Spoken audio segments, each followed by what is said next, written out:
Hey guys, what's up? Welcome to your 11th tutorial. And in this tutorial, I'm just kidding, I'm not going to do this whole tutorial in song.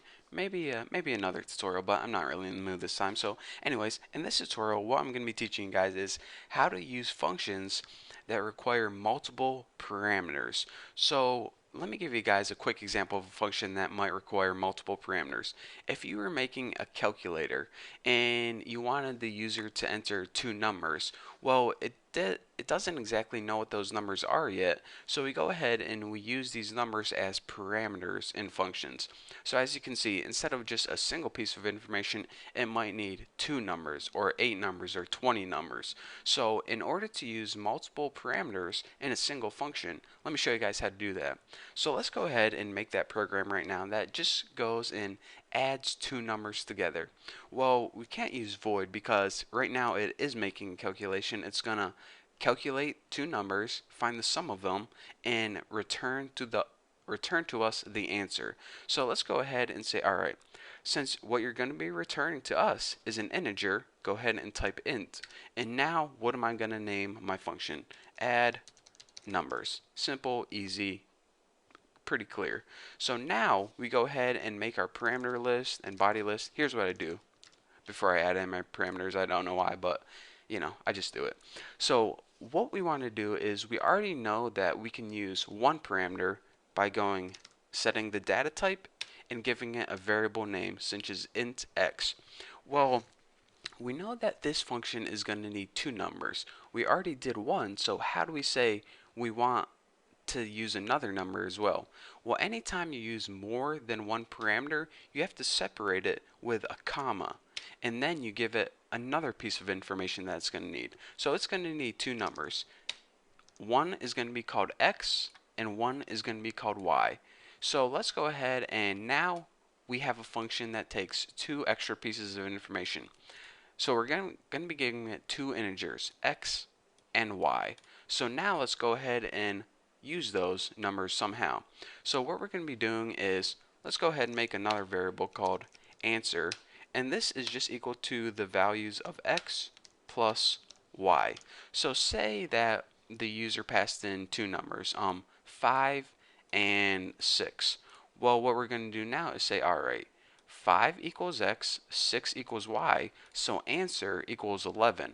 So once we have that answer calculated, all we need to do now is we need to return it.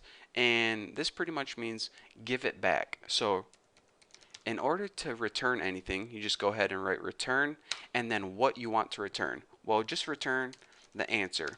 So a return value is basically once you make your calculation, the final calculation, that's what they get back. So in main, we return 0 because computer programs know whenever you get 0 back, this means that your computer program ran successfully.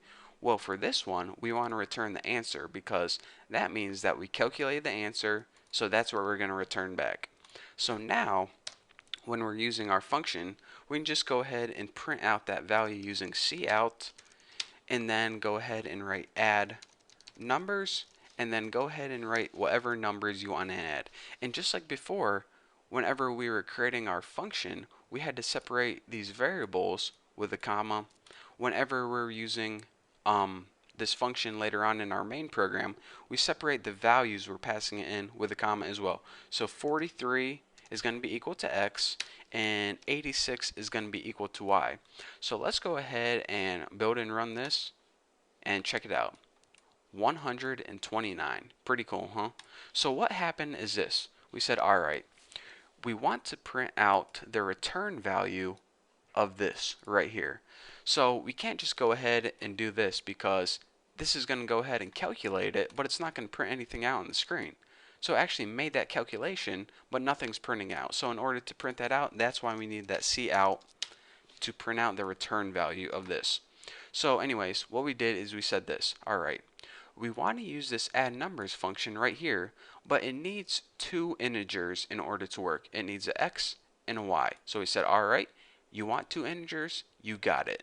You got a 43 and an 86. Let's make some magic happen, baby. So it took that 43, plugged it in for x, and 86, plugged it in for y, and it stored that value or excuse me, it stored the sum of the calculation in a variable called answer.